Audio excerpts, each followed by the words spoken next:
সাদের শরীরের প্রতিটা কোষ যেন ভয়ে কুঁকড়ে যাচ্ছে। গায়ের উপর দিয়ে এক তীব্র বরফ শীতল স্রোত বয়ে গেল। দীর্ঘ নিঃশ্বাসগুলো এতটাই ভারী হয়ে উঠছিল যে মনে হচ্ছিল দম বন্ধ হয়ে যাবে। ঠিক তখনই একটা পরিচিত সুবাস নাকে ঠেকে সাদ ধরপড় করে উঠল। কপাল বেয়ে অঝরে ঘাম ঝরছে। চোখ মেলে প্রথমে দেখে ফালাকের শিওরে হেলান দিয়েছে সাদ। আর গভীর ঘুমে আচ্ছন্ন হয়েছে ফালাক। সাদ কয়েক মুহূর্তে স্তব্ধ হয়ে ফালাকের মুখের দিকে তাকিয়ে রইল। ফালাকের শান্ত চেহারা, সব ঠিক আছে। সাদ কাঁপা কাঁপা হাত বাড়িয়ে ফালাকের নাকে নিঃশ্বাস পড়ছে কিনা দেখলো। স্বাভাবিক, ও জীবিত আছে আর সাদের পাশে আছে। ওই যে চিঠিটা, ডাক্তারদের ওই রক্তমাখা গ্লাভস আর ফালাককে হারিয়ে ফেলার সেই তীব্র হাহাকার, সবই কি তবে স্বপ্ন ছিল? সাদ বুঝতে পারল ফালাককে শিওরে বসে কখন যে ঘুমিয়ে পড়ছিল।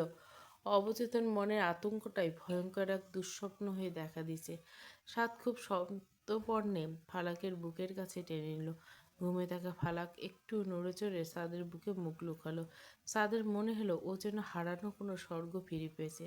স্বপ্নটা এতটাই বাস্তব ছিল যে সাদের চোখ থেকে দুফোঁটা নোনা জল গড়িয়ে ফালাকের চুলে পড়ল। ফালাকের কপালে দীর্ঘ চুমু খেলো। সাদের মা চাচি চলে এসেছে। আজ এই সময়ে থাকা দরকার। সাদ জানে মা আর চাচি আসাতে ফালাকের মানসিক শক্তি অনেক বাড়বে। ফালাকও এতদিন পর মায়ের হাতে ছোঁয়া পেয়ে যেন নতুন প্রাণ ফিরে পেল। দেখতে দেখতে ফালাকের গর্ভকালীন 9 মাস পূর্ণ হলো। এই কয়েকটা মাস সাদের জন্য ছিল এক অগ্নি পরীক্ষা। সেই ভয়ঙ্কর দুঃস্বপ্নের পর থেকে সাদ ফালাকে এক মুহূর্তের জন্য চোখের আড়াল করেনি। সাদের মা আর ছোট চাচি যখন ফালাকের শরীরের জটিলতার কথা শুনল, শুরুতে ভেঙে পড়ল। পরে তারা নিজেদেরকে সামলে ফালাকের সেবায় আত্মনিয়োগ করেছে। সাদের দিন কাটতো জায়নামাজে আর রাত কাটতো ফালাকের শিওরে বসে অনাগত সন্তানদের আর ফালাকের আয়ু ভিক্ষা করা। অবশেষে সেই মহেন্দ্রক্ষণ উপস্থিত। ডেলিভারির দিন নির্ধারিত হলো। হাসপাতালের করিডোরে আজ যেন এক থমথমে নিস্তব্ধতা। সাদের বাবা 2 দিন আগে দেশ থেকে চলে এসেছেন। অপারেশনের থিয়েটারের দরজার সামনে সাদ পায়চারি করছে। ওর কপাল বেয়ে ঘাম ঝরছে। অস্থিরতা থেকে মনে হচ্ছে নিজেই বুঝি জ্ঞান হারাবে। ডাক্তাররা ভেতরে চলে গেছে। আগে বলে গেছে আমরা আমাদের সর্বোচ্চ চেষ্টা করছি। সাদের বাবা সাদের কাঁধে হাত রাখলেন। শান্ত হও সাদ, আল্লাহর উপর ভরসা রাখো। কিন্তু সাদ কিছু শুনছে না। ওর কান শুধু অপারেশন থিয়েটারের ভেতরে থেকে কোনো আওয়াজ পাওয়ার অপেক্ষায় আছে। সাদ এক জায়গায় স্থির হয়ে দাঁড়াতে পারছে না। করিডোরে এক মাথা থেকে অন্য মাথা পর্যন্ত পাগলের মতো পায়চারি করছে। এখন কোনো সান্ত্বনা চায় না, কোনো যুক্তি শুনতে চায় না, শুধু চায় ওটির ওই ভারী দরজাটা খুলে কেউ বলুক, একজন এসে বলুক ফালাক সুস্থ আছে। চাঁদ দেওয়ালের সাথে হেলান দিয়ে ধপ করে মেঝেতে বসে পড়ল। চাঁদের চোখের সামনে বারবার ফালাকের মায়াবী মুখটা ভেসে আসছে। চাঁদ উঠিতে দরজার দিকে ছুটে গেল। কাচের ভেতর দিয়ে দেখার চেষ্টা করলো। মনে হচ্ছে যদি নিজের প্রাণটা দিয়ে ফালাককে বাঁচিয়ে আনতে পারে তবে ও 1 সেকেন্ডও দেরি করতো না। মনে হলো ওর শরীরটা অবশ হয়ে যাচ্ছে। অস্থিরতা এমন এক চরম পর্যায়ে পৌঁছেছে যে ছাদের চোখের দৃষ্টি ঝাপসা হয়ে গেল। দেখলো ওর বাবা আর মা এদিকে এগিয়ে আসছে। ছাদ করিডোরের মাঝখানে হাঁটু গেড়ে বসে পড়ল। মাথাটা নুইয়ে পড়ল মেঝের দিকে। ছাদের কাছে এখন প্রতিটা সেকেন্ড একটা যুগের মতো দীর্ঘ। দীর্ঘ প্রতীক্ষার পর হঠাৎ নিস্তব্ধ চিরে এক কান্নার আওয়াজ ভেসে এলো। একটু পর দরজা খুলে নার্স বেরিয়ে এলেন। তার কোলে একটা ছোট্ট মোড়ানো তুলতুলে শিশু। অভিনন্দন মিস্টার মির্জা, আপনার পুত্র সন্তান হয়েছে। ইটস বেবি বয়। সাদ কাঁপা কাঁপা হাঁটতে নীল রঙের তোয়ালাটা মুড়ে বাবুটাকে কোলে নিল। নিজের রক্ত মাংসের প্রথম স্পর্শ। অদ্ভুত অনুভূতি। সাদের চোখের কোণ ভিজে উঠল। বাচ্চার নরম গাল চুমু খেল। সাদের বাবা মা চাচি এগিয়ে দেখতে লাগলো নাতনিকে। তাদের মা বাবা তার চাচি তখন খুশিতে আত্মহারা। তারা ঘিরে ধরল নতুন অতিথিকে। সাদের মা চোখের জল মুছতে মুছতে নাতির কপালে হাত রাখলেন। ঠিক তখনই নার্সের গলার স্বর ভেসে আসলো, ইটস আ বেবি গার্ল। গোলাপির তাওয়ালে মোড়ানো ফুটফুটে রাজকন্যাকে যখন সাদের অন্য হাতের উপর দেওয়া হলো, সাদের হৃৎপিণ্ড যেন এক মুহূর্তের জন্য থমকে গেল। এক পাশে রাজপুত্র, অন্য পাশে ওর রাজকন্যা। যমজ 2 ভাই বোন যখন একসাথে বুকের কাছে আগলে ধরল, বাচ্চাদের কপালে ক্রম পর্যায়ে ঠোঁট ছোঁয়ালো। সাদ একবার মুখ তুলে ওর বাবা মায়ের দিকে তাকালো, যাদের চোখে আজ আনন্দের বন্যা। কিন্তু পরক্ষণে ওর দৃষ্টি চলে গেল ওটির বদ্ধ দরজার দিকে। নার্সকে জিজ্ঞাসা করলো, ফালাক, আমার ওয়াইফ কেমন আছে? আপনার ওয়াইফে ভালো আছে, তবে প্রচুর ব্লিডিং হয়েছে, তাই এখন ব্লাড দিতে হচ্ছে। আপনি সেই ব্যবস্থাগুলো করে রেখেছেন? সেই ব্লাড ব্যাগগুলো অলরেডি ট্রান্সফার শুরু হয়েছে। ওনার সেন্স ফিরতে একটু সময় লাগবে। আজ আল্লাহর আশেষ রহমতে ভয়ঙ্কর জটিলতা কাটিয়ে ফালাক ফিরে এসেছেন। সাদ মনে মনে আলহামদুলিল্লাহ। বাড়ির বড়দের মুখে এমন খুশির হাসি। সাদের বাবা নাতি নাতনির কোলে নিয়ে আজান দিচ্ছে, আর সাদ শুধু ওটির দরজার দিকে তাকিয়ে আছে, কখন ওই ট্রলিতে করে ওর ফালাককে সুস্থভাবে বেরিয়ে আসবে। নার্স যখন এসে জানালো যে ফালাকের জ্ঞান ফিরেছে, তখন ভেতরে যেতে পারবে, সাদ দ্রুত কেবিনে ঢুকে পড়ল। সাদ ধবধবে বিছানায় ফালাকে শুয়ে আছে, খুব ধীরলয়ে চোখের পাতা মেলল। সাদ মাথার কাছে গিয়ে দাঁড়ালো, ফালাকে স্লান একটা হাসি দিল। সাদ কোনো কথা বলতে পারল না। ফালাকের পাশে বসে একটা হাত নিজের দু হাতের মুঠোয় শক্ত করে চেপে ধরল। আমাদের আমাদের বাচ্চারা। সাদ ফালাকের কপালে দীর্ঘ চুমু খেলো। চোখের এক ফোঁটা জল ফালাকের গায়ে গিয়ে পড়ল। ওরা ঠিক আছে ফালাক, আমাদের একটা রাজপুত্র আর একটা রাজকন্যা হয়েছে। ফালাকের চোখে আনন্দের জল চিকচিক করছে। অস্ফুট স্বরে বলল, আপনি কাঁদছেন কেন? আমি তো ঠিক আছি। সাদ ফালাকের হাতটা নিজের ঠোঁটের সাথে চেপে ধরে ফুপিয়ে উঠল। যে ভয় গত কয়েক মাস আগে ধরে রেখেছে, নিজের বুকে পাথর করে চেপে রেখেছিল, আজ তা জলের মতো বেরিয়ে এসছে। ফালাক অন্য হাতটা বাড়িয়ে দিয়ে সাদের চুলে বিলি কেটে দিল। সাদের মতো শক্ত মনের মানুষ আজ একদম ভেঙে পড়ছে। ফালাক আর কিছু বলল না। সাদ কাঁদুক, কিছু কিছু অনুভূতি এইভাবে প্রকাশ করুক। ঠিক তখনই সাদের মা ও চাচি দুই কোলে দুই বেবিকে নিয়ে কেবিনে ঢুকলেন। সাদের বুকের উপর যখন ওর সন্তানদের রাখা হলো, তখন ফালাক যেন এক স্বর্গীয় সুখে ভরে উঠল। ওদের মুখ দেখে ওর সব কষ্ট এক নিমেষে মুছে গেল। সাদ একপাশে দাঁড়িয়ে ফালাক আর তার দুই সন্তানের দিকে তাকিয়ে আছে। সাদের পৃথিবী। কেবিনে এখন সাদ আর ফালাক আছে। ফালাক সাদের একটা হাত টেনে নিজের গালে রাখলো। ঠোঁটের কোণে ফুটে উঠছে হাসি। আজ সাদ আর ফালাকের কাছে পৃথিবীর সবচেয়ে উষ্ণ সুন্দর দিন। 10 দিন পর ফালাক আর বাচ্চাদের নিয়ে সাদ এখন বাড়িতে। এক পাশে সাদের পুত্র হাত পা ছুঁড়ে কাঁদছে। সাদ তখন খুব কায়দা করে তার রাজপুত্রের ডাইপার চেঞ্জ করার চেষ্টা করছে। কপালে ভাঁজ, চরম মনোযোগ দিয়ে এই কাজটা করছে, যেন কোনো বড় বিজনেস ডিল সাইন করছে। আপনি উল্টো পড়িয়েছেন, ওই দিকটা সামনে হবে। ফালাক হাসতে হাসতে বলল। সাদ থমকে গিয়ে নিজের কাজের দিকে তাকালো, তারপর একটা দীর্ঘশ্বাস ফেলে ফালাকের দিকে তাকালো। ফালাক হাসতে হাসতে সাদের হাত থেকে বাবুটাকে নিল। সাদের এই বাবা রূপটা ওর কাছে সবচেয়ে প্রিয় লাগলো। সাদ ফালাকের পাশে ধপ করে বসে পড়ল। ফালাককে এক হাতে বাবুকে আগলে অন্য হাত দিয়ে সাদের গাল ছুঁয়ে দিল।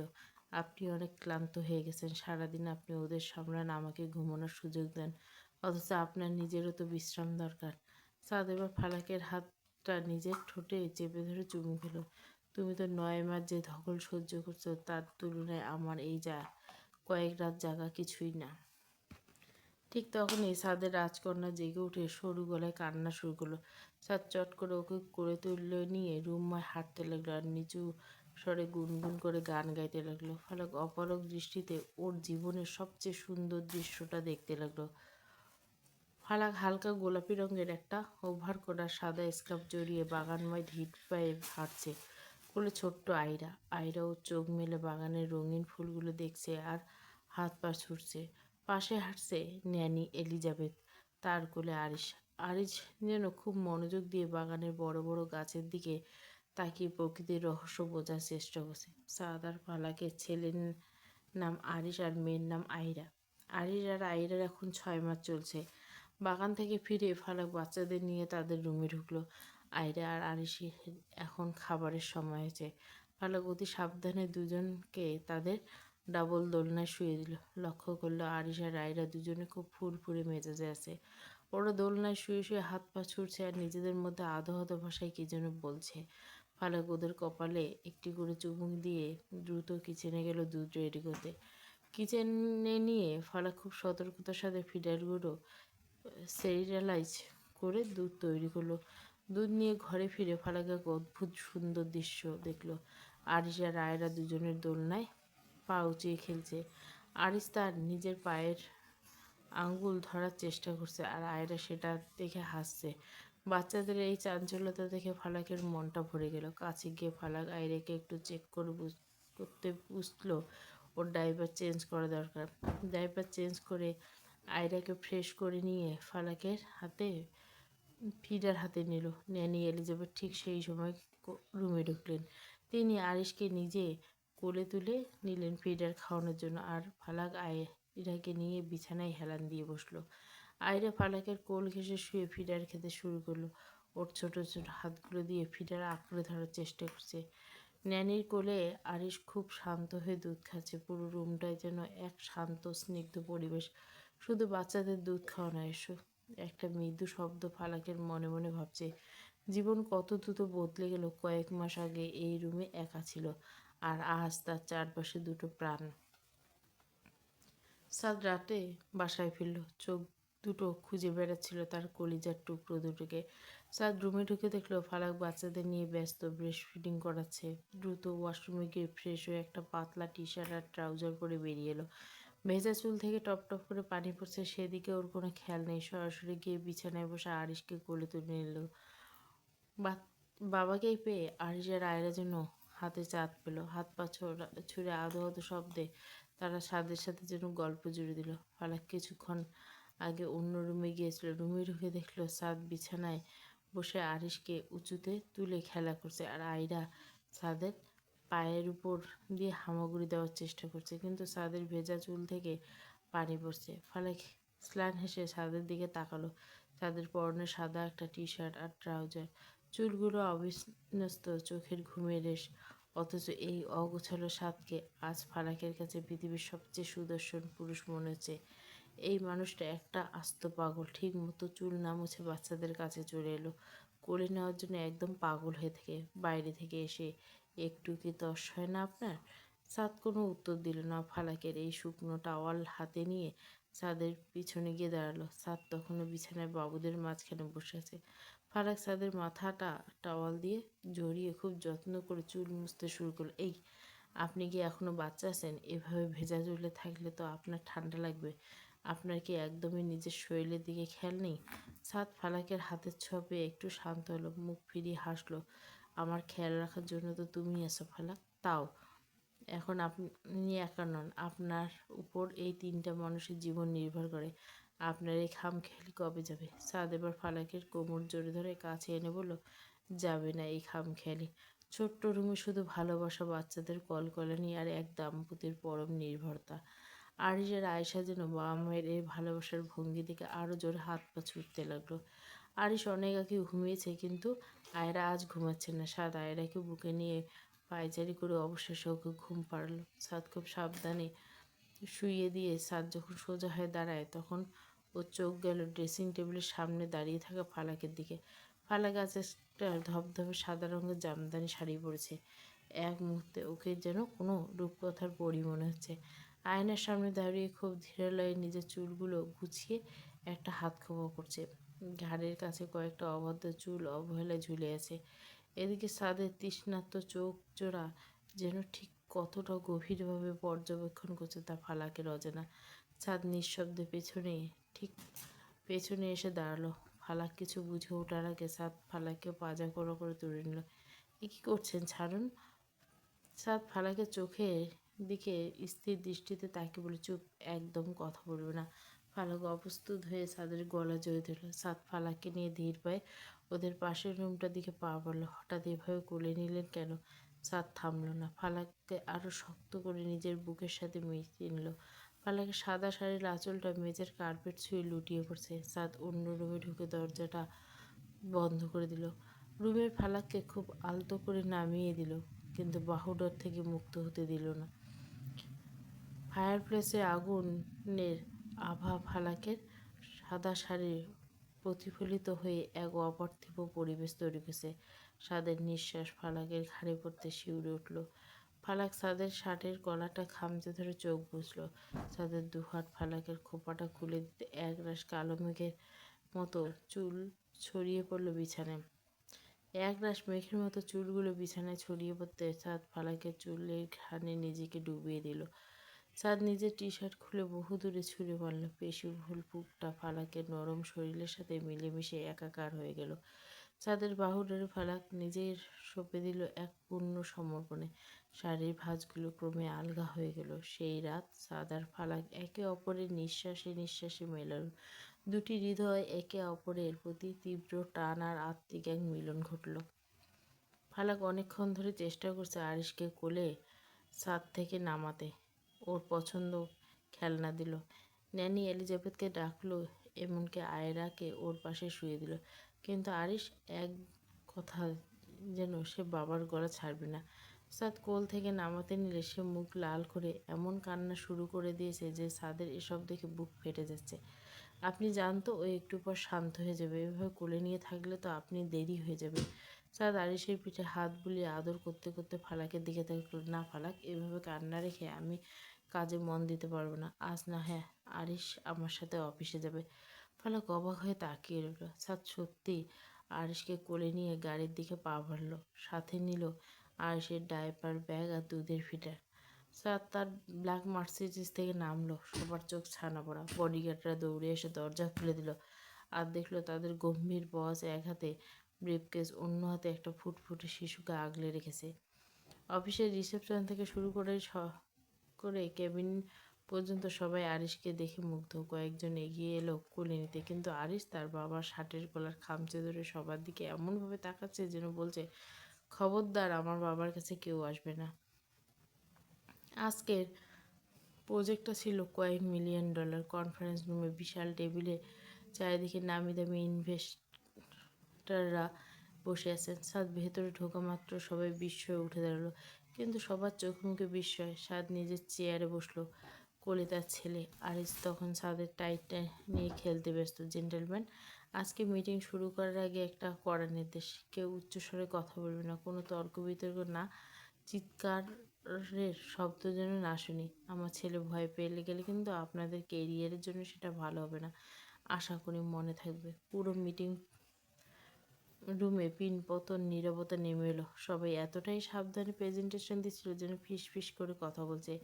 সাদ মাঝে মাঝে ল্যাপটপে নজর পাচ্ছে, আবার মাঝে মাঝে আরিশের মাথায় হাত বুলিয়ে দিচ্ছে। আরিশ একটা সময় শান্ত হয়ে বসে রইল পুরোটা সময়। মিটিং শেষে সাদ নিজের কেবিনে ফিরে এলো। আরিশকে সোফায় শুইয়ে দিয়ে ফিডার খাওয়াতে লাগলো।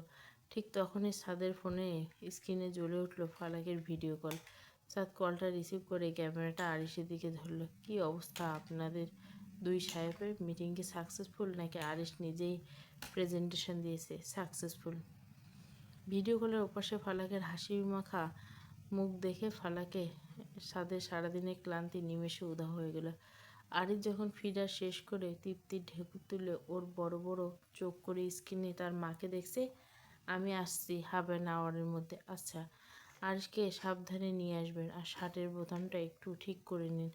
আরিশ মনে হয় আপনার কলারটা টেনে একদম নষ্ট করে দিয়েছে। স্যার নিজের কলারের দিকে তাকিয়ে হাসলো। সত্যি আরিশের ছোট হাতের টানে সাদের সুরটা অনেকটা অগোছল হয়ে গেছে। ভিডিও কল কেটে দিয়ে সাদ আরিশকে কোলে তুলে নিল। আরিশ ওর বুকের উপর মাথা রেখে একটা লম্বা হাই তুলল। সাদ ওর কপালে চুমু দিয়ে বলল, চল বাবা, এবার বাড়ি ফিরি। তোর মা তোর বোন আমাদের জন্য অপেক্ষা করছে।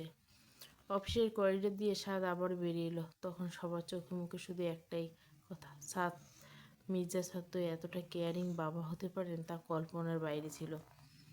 ফালাক অনেক কষ্টে আরিশ আর আয়রাকে ঘুম পাড়িয়ে দিল। আজ সাদ পাশের রুমে কাজ করছে অনেকক্ষণ হলো। এরপর ফালাক ডাকতে যায়। ফালাক ধীর পায়ে রুমের ঠেলে ভেতরে পা রাখলো। পুরো রুমটা ডিম লাইট দিয়ে আলোকিত করে রাখা। সাদ কোথাও নেই। ফালাক এদিক ওদিক তাকিয়ে ডাকলো, কোথায় আপনি? ফালাক রুমের মাঝখান দিয়ে এগোতে লাগলো। হঠাৎ করে কিছু একটার সাথে পা লেগে ফালাক হোঁচট খায়। টাল সামলাতে না পারে সামনের বিছানার উপর ধপ করে পড়ে গেল। ঠিক তখনই সিলিংয়ের উপর শত শত রঙিন বেলুন আর হার্ট শেপের বেলুন ঝরঝর করে ফালাকের গায়ের উপর পড়তে লাগলো। ফালাক সম্পূর্ণ অবাক। মুহূর্তের মনে হলো বাস্তব জগতে নেই, কোণে এক স্বপ্নের রাজ্যে হারিয়ে গেছে। ঠোঁটের কোণে ফুটে উঠল এক অনাবিল হাসি। বিছানায় উঠে বসে দু হাতে বেলুনগুলো সরাচ্ছে। মনটা এক লহমায় খুশিতে ভরে উঠল। হুট করে মৃদু আলোগুলি নিভে গেল। পুরো ঘর ঘুটঘুটে অন্ধকার। ফালাক এক মুহূর্তের জন্য ঘাবড়ে গেল। অন্ধকারে বুক চিরে শুধু ছাদের উপস্থিতি ঘ্রাণ পাচ্ছিল। ঠিক তখনই একটা ক্লিক শব্দ হলো, আর ছাদের হাতে জ্বলে উঠল একটা ছোট লাইটার। ছোট্ট আগুনের শিখায় ফালাক দেখল ছাদের মুখটা। আগুনের আভায় ছাদের তীক্ষ্ণ চাহনি ফালাকের জন্য হিম ধরে গেল। ছাদের অন্য হাতে ধরা ছোট্ট একটা চকলেট কেক। শুভ জন্মদিন আমার নিশিরাতের জোনাকে। এই অন্ধকার ঘরে আমার এই এক চিলতে আলো হয়ে থাকো সারা জীবন। ফালাক নির্বিকার, শুধু অপলক দৃষ্টিতে তাকিয়ে আছে ছাদের দিকে। লাইটারটা শিখাটা কাঁপছে, আর সাথে সাথে ফালাকের বুকের ভেতর তুলছে এক অপূর্ব আবেশ। স্বাদের এই নিশিরাতের জোনাকি ডাকটা যেন ফালাকের আত্মার খুব গভীরে গিয়ে ধাক্কা দিল। আপনি আপনি এই সব কিছু কখন করলেন? যে যাকে ভালোবাসে তার জন্য সময়ের সুযোগ তৈরি করে নিতে হয় ফালাক। এরপর ফালাককে কেক খাইয়ে দিল। ফালাক মনে মনে খুব খুশি। তার জন্মদিন পালন তো দূর, কেউ কখনো মনেই রাখে না। আর আজ মনে মনে চাইলেও যেন জীবনের প্রতিটি জন্মদিন এই মানুষটার বাহুডোরে কাটে। ফালাক কাঁপা কাঁপা হাতে এক টুকরো কেক সাদকে খাইয়ে দিল। ফালাক আর নিজেকে ধরে রাখতে পারল না। কেকটা একপাশে রেখে ছাদের বুকে আছড়ে পড়ল। চাঁদের শার্টটা খামচে ধরে ডুকরে কেঁদে উঠল। এক অদ্ভুত সুখেরও কান্না। চাঁদকে বহু কষ্ট বাহুপৃষ্ঠে নিয়ে পিষ্ট করে জাপটে ধরল। আমি খুব ভাগ্যবতী, খুব বেশি ভাগ্যবতী। আপনি জানেন না, আমি জানতামই না যে ভালোবাসা এতটা সুন্দর হয়। চাঁদ ফালাকের চুলে গভীর একটা চুমু খেলো। বেলুন গুলে বিছানার চারিধারে ছড়িয়ে ছিটিয়ে দিল। চাঁদ আর ফালাক শুয়ে আছে। ফালাক ছাদের প্রশস্ত বুকের উপর মাথা রেখে হৃদস্পন্দন শুনছে, যে হৃদস্পন্দন এখন শুধু ফালাকের নামে স্পন্দিত। সাদ এক হাত দিয়ে ফালাকের এলোমেলো চুলগুলো সরিয়ে দিচ্ছিল। অনেক রাত হলো, ঘুম আসছে না তোমার? মোটেও না। আমার কেন যেন মনে হচ্ছে আমি চোখ বুজলে এই সুন্দর স্বপ্নটা ভেঙে যাবে। চাঁদ ফালাকের চিবুকটা ধরে মুখ গুছিয়ে বলল, চাঁদের আলো ফালাকের মুখ জল করছে। তাহলে একটা গান শুনবে? ফালাক অবাক হয়ে ছাদের দিকে তাকালো। ছাদ মির্জা গান গেবে, তাও নিজে বলছে। আপনি গান গাইবেন? সত্যি? ছাদ গান গাইতে শুরু করলো। जिंदगी रुक दो मेरे आप तेरे सामने पल दो पल जो रुको तू मेरा साथ है। ফালাক মন্ত্রমুগ্ধের মতো শুনতে লাগলো। দেখতে দেখতে প্রতি 3টি বছর পেরিয়ে গেল। মির্জা বাড়িতে এখন আগের চেয়ে দ্বিগুণ কোলাহল, দ্বিগুণ প্রাঞ্চল্য। আয়ান আর নীলার 1 বছর ছেলে, ঈশান আর রিমার 8 মাসের ফুটফুটে রাজকন্যা রোজ। মীরার বিয়ে হয়ে গেছে। মির্জা বাড়ির আদুরি মেয়েটা এখন অন্য এক ঘরে আলো করছে। এদিকে ছোট্ট আরিশ আর আয়েরা বড় হয়ে গেছে, কথা বলতে পারে, ঘর জুড়ে হেঁটে পারে। মীরার বিয়ে উপলক্ষে সাদ আর ফালাক বাংলাদেশে এসেছে। বাবা মায়ের কবরের পাশে দাঁড়িয়ে ফালাক অঝরে কাঁদছে। পাশে দাঁড়িয়ে ফারদিন নির্বাক। সাদ ফালাকের কাঁধে হাত রেখে সান্ত্বনা দিচ্ছে। জিয়ারও শেষ করে ওরা গাড়িতে ফিরল। সাদ ড্রাইভিং সিটের পাশে, ফালাকের কোলে ছোট্ট আয়রা। পেছনের সিটে ফারদিনের কোলে আরিশ। রোদের তাপে ফালাকের গলা শুকিয়ে কাঠ হয়ে গেছে। খুব পানি তেষ্টা পেয়েছে, একটু পানি আনবেন? সাদ গাড়ির মেন রোডের পাশে একটা ছোট্ট বাজারের সামনে দাঁড়ায়। সাদ গাড়ি থেকে নামতে চাইল, কিন্তু আয়রা তখন বাবার শার্টের কলার শক্ত করে ধরে কান্না জুড়ে দিল। ও বাবা ছাড়া এক মুহূর্ত থাকতে নারাজ। আপনি ওকে কোলে নিন, আমি বরং দোকান থেকে পানিটা নিয়ে আসছি। ফালাক রাস্তা পার হয়ে সামনে একটা মুদির দোকানে গেল। সেখানে 4-5টা বখাটে ছেলে টুলে বসে আড্ডা দিচ্ছিল। ফালাকের গায়ে একটা দামি সিল্ক শাড়ি। তাকে দেখে ছেলেগুলো শীষ দিয়ে ওঠে। আরে দোস্ত, এই এলাকায় এমন মাল তো আগে দেখিনি। যাবেন নাকি আপা আমাদের সাথে? আপনি না খেয়ে কোল্ড ড্রিঙ্কস খাওয়াই। ফালাক জলদি পানির বোতলটা নিয়ে টাকাটা দিয়ে দ্রুত পায়ে গাড়ির দিকে ফেরত এলো। ফালাক পরে দৌড়ে গাড়ির কাছে এলো। ফালাকের ফ্যাকাশে মুখ দেখে ছাদের রক্ত মাথায় চড়ে গেল। ছাদ গাড়ির জানলা দিয়ে পুরো দৃশ্যটা দেখছে। ছাদ একদম শান্ত ভঙ্গিতে গাড়ি থেকে নামলো। কোলে আয়রা ফালাকের কাছে দিয়ে ধীরে স্থিরে আয়রাকে ফালাক কোলে তুলে নিল। ফালাক, আয়রাকে ধরো। ধীর পায়ে দোকানটার দিকে এগিয়ে গেল। বখাটে ছেলেগুলো তখনও হাসাহাসি করছিল, কিন্তু সাদ কাছে আসতে দেখে ওদের হাসি উবে গেল। সাদের ব্যক্তিত্ব এমন যে সাধারণ মানুষ ভয়ে পিছিয়ে যায়। সাদ কিছু না বলে একটা ডাব বিক্রেতার ভ্যান থেকে একটা ধারালো দা তুলে নিল। চকচকে ইস্পাতের দাটা সাদের হাতে দেখে চারপাশের লোকজন চিৎকার করে উঠল। কিন্তু সাদ নির্বিকার। এই আপনি কে? মারামারি করবেন নাকি? রাস্তার ধারে ডাব বিক্রেতা থেকে শুরু করে পথচারী সবার চোখ তখন ওই দীর্ঘকার মানুষটির দিকে। ছাদের পরনে দামি শার্ট, রোদের আলোয় দায়ের ইস্পাত ঝিলিক উঠল। এই অবস্থায় ছাদকে দেখে সেখানে উপস্থিত হয়ে সবার কলিজা যেন শুকিয়ে গেল। ছাদ এক পা করে বখাটেদের দিকে এগোচ্ছে, আর হাঁটার মধ্যে যেন তাড়াহুড়ো নেই। আছে এক অদ্ভুত শিকারী বাঘের মতো ছন্দ। বখাটে চার পাঁচটা ছেলে যারা একটু আগে ফালাককে নিয়ে নোংরা মন্তব্য করছিল, তাদের বুক এখন দুরু দুরু কাঁপছে। কার দিকে তাকিয়ে হাসছিলি তোরা? কোন মুখ নিয়ে কথা বলছিলি? সবচেয়ে সাহসী ছেলেটা রুখে দাঁড়ানোর চেষ্টা করলো। এই মিয়া, দা নিয়ে ভয় দেখান? আমরা এই এলাকার? কথা শেষ হওয়ার আগে ছাদ বিদ্যুৎ বেগে এগিয়ে গেল। ছাদের হাতে দাটা বাতাসে বুকরে সাপাং করে দিল। সবাই ভাবলো এই বুঝি ছেলেটার মাথা দুভোগ হয়। কিন্তু না, লক্ষ্যভ্রষ্ট হয়নি। দায়ের উল্টো পাশ করে এমন এক জোরালো আঘাত করলো, ছেলেটা আত্মনাদ করে মাটিতে লুটিয়ে পড়ল। তিনজন তেড়ে আসতে ছেলে সাদ এক প্রকার লাথি মেরে একজনকে দোকানের ভেতরে ফেলে দিল। সে যেন পুরনো মস্তান পুরনো মস্তান সাদ মির্জা। সাদ দাটা ঘুরিয়ে একজনের হাতে কবজিতে আলতো করে কোপ দিল, যাতে ফিঙ্কি দিয়ে রক্ত ছুটে বেরিয়ে গেল। সাদ ছেলেটা হাত চেপে ধরে চিৎকার করতে করতে পিছু হাঁটলো। আমি যখন এই শহরে দাপিয়ে বেড়াতাম, তোরা তখন হয়তো হাফ প্যান্ট পরে ঘুরতি। সাদ এবার বাকি দুজনের কলার ধরে টেনে হিঁচড়ে রাস্তার মাঝখানে নিয়ে এলো। একজনের চুলের মুড়ে ধরে মাথাটা ডাবের ভ্যানের সাথে সজোরে ঠুকলো। টপ টপ করে রক্ত ঝরছে কপাল থেকে। সাদ দাটা ওর গলার কাছে ধরে দিল। আমার স্ত্রীর দিকে তাকে নোংরা মন্তব্য করছে, শিক্ষা পেয়েছিস? আর কোনো মেয়ের সাথে এমন করতে যদি দেখি, তবে এই দা তোদের শরীরের প্রতিটি জয়েন্ট আলাদা করে দেবে, মনে থাকবে। আশেপাশের মানুষ ভয়ে জটলা পাকিয়েছে, কিন্তু কারো হিম্মত নেই সাদকে থামানো। এক লোক থেকে বলে উঠল, আরে এ তো মির্জাবাড়ির বড় ছেলে, সেই যে জমদূত ছিল এলাকার। সাদ দাটা ভ্যানের উপর থাকা ডাবের মধ্যে গেঁথে দিল। তারপর পকেট থেকে একটা সাদা রুমাল বের করে খুব আয়েসি ভঙ্গিতে নিজের হাতে রক্তের ছিটেফোঁটাগুলো মুছল। ফালা গাড়ির ভিতর বসে থরথর করে কাঁপছিল। ওর হাত দুটো আয়রাকে চেপে ধরে রেখেছে। তার ড্রাইভিং সিটে বসে ইঞ্জিন স্টার্ট দিল। গাড়িটা ধুলো উড়িয়ে চলে গেল। পানিটা দাও।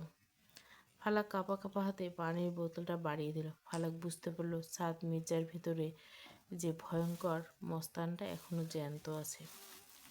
ফালাক পর্ব 9। পুরো গল্পটা প্লেলিস্টে।